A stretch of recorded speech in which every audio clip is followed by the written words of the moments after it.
Ned was frolicking among the nymphomaniacs of exquisite pleasure in windswept fields of the tall grass of emerald green under a baby blue sun sky, that seemed to massage the core essence of his very soul with a feeling of pleasure that was at once immortal, numinous, erotic, and imbued with platonic love.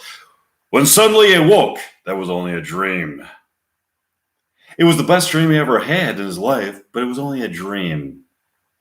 And he had woken to his worst nightmare. He was buried alive. While laying in the casket, he realized that he had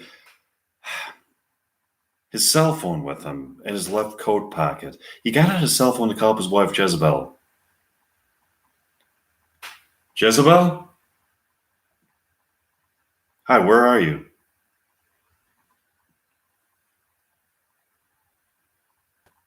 You're at the hamburger restaurant? What? Yes, I'm still alive. How did this happen?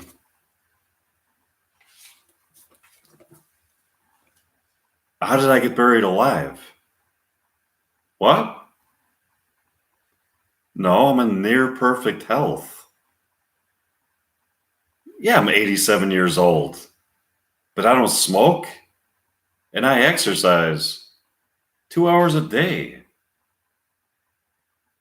I'm clearly not dead yet. What? There was a sale on caskets that was ending. How much money did you save? $1,000? What? You were also given a free voucher for a free meal at participating hamburger station restaurants for you and a friend? What? What's it like being buried alive? I'm sure it's not as much fun as sitting around talking and laughing with your friends at hamburger station over chicken fajitas and margaritas. The joke's over, Jezebel. I would like you to please send somebody over here and rescue me. What? No, really, Jezebel. You know how claustrophobic I am. Please get me out of here. What? Get me the fuck out of here, Jezebel. I'm not dead yet. Yeah, I'm 87 years old, but I'm a vivacious, vigorous, and strong 87. I'm like Jack LaLanne. I'm nowhere near death. I could live to 130. Now get me the fuck out of this casket, you motherfucking whore. Jezebel hung up on Ned and left him there. Meanwhile, at Hamburger Station, Jezebel and all of her friends were having a great time, getting drunk on margaritas and feasting on chicken fajitas. Jezebel turns to her friend Mindy with a question for her. So, Mindy, what do you think we should do with the $1,000 we saved? I don't know, Jezebel. That's a lot of money. We could invest part of it in annuities and spend the rest of it on industrial-size tubs of peanut butter. That's a great idea, Mindy. I have some other ideas of my own. Excuse me, Mindy. I'm getting a call from 6 Feet Under. It's Ned. Hi, Ned. What? No, we're not digging you back up. We saved $1,000 on your casket.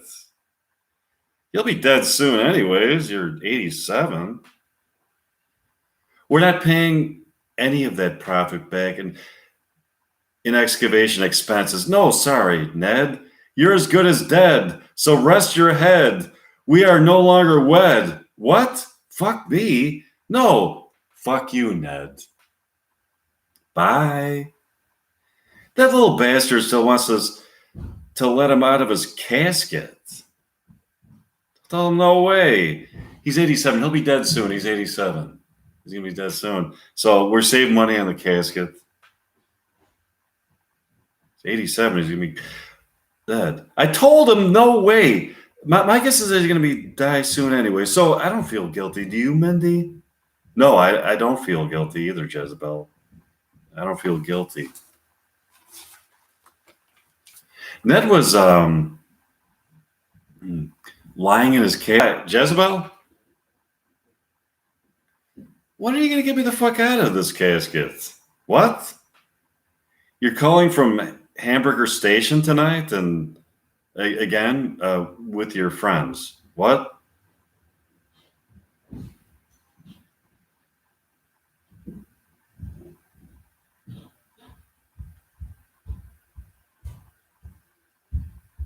Um,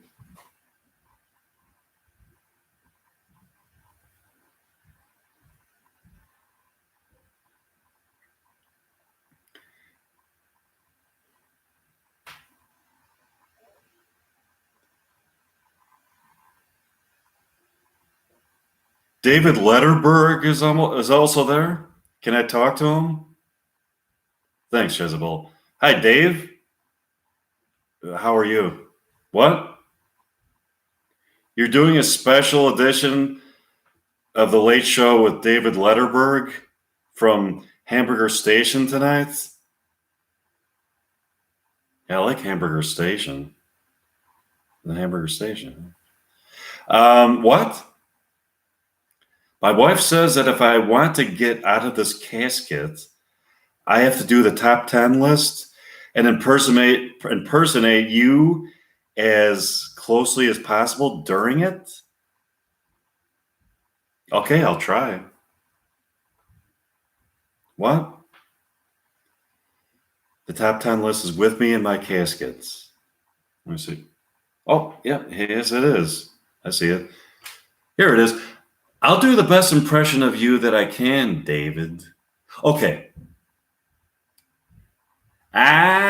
These are the top 10 advantages of being buried alive. Number 10. I can finally have the peace and solitude that I've always wanted. Number 9. I'm nowhere near some prick who just wants to annoy me. Number 8. Death is not the end. It is just the beginning. And I'm in for a sublime ride through the corridors of human transfiguration, ecstasy, and immortality. Number 7. I get to experience this coffin while... Oh, that was part of number 8. I get to experience this coffin while I'm still alive. Number 7. I've been given free donuts. Number 6. I won't have to pay any more bills. Number 5. Live fast, die young, and leave a beautiful corpse. Number 4. The people at Hamburger Station get to see me live from my beautiful chamber of misery and isolation. Number 3. I could sleep a lot. Number 2. It's a nice coffin. Number 1. There are no advantages of being buried alive. Get me the fuck out of here. What? You're not letting me out yet? You said that after I read the top 10 list that you would let me out. What? The coffin I'm in is actually not underground, but it's in Hamburger Station? What? Just push the lid up and climb out of the coffin? Ned pushes the lid of the coffin open and climbs right out of it and into the arms of his wife, Jezebel.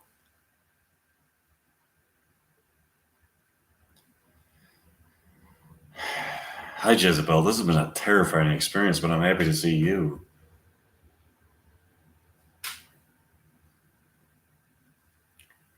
It must have been a thrill ride for you, Ned. Happy birthday! Happy birthday. That's a birthday present?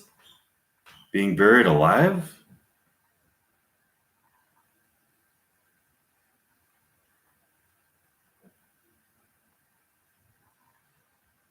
The fun and excitement involved in being buried alive are the present. Nice present. I think for your next birthday, I'm going to have somebody chase you around in the dark with a machete through Oklahoma. That'd be great, Ned.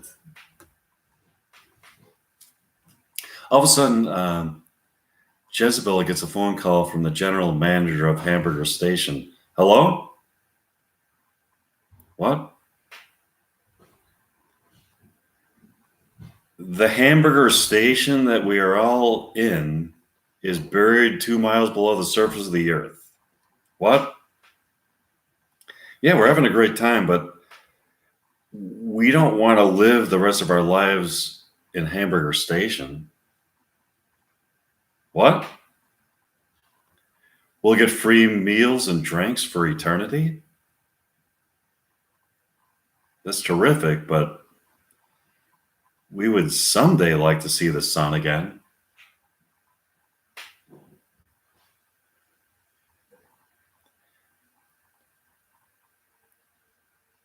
Does David Letterberg have to stay with us in Hamburger Station? What? He can leave whenever he wants? Bye, I'll see you.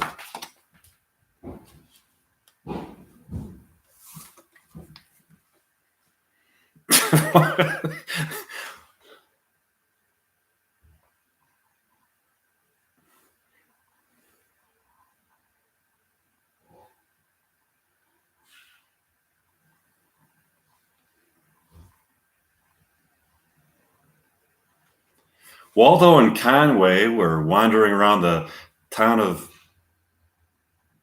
Milpitas, California, smoking weed and contemplating the chemical, elemental, and metaphysical phenomenons of star formations when they simultaneously had a brilliant idea.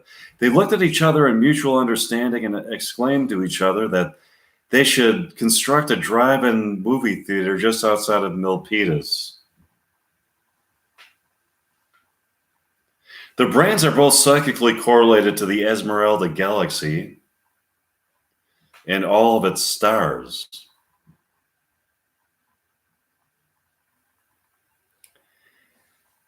The stars within this galaxy blink out patterns that are coded within their minds and advise them as to which actions taken in the future will result in desirable outcomes. They have been enlightened with the knowledge that building a drive-in movie theater just outside of Milpitas would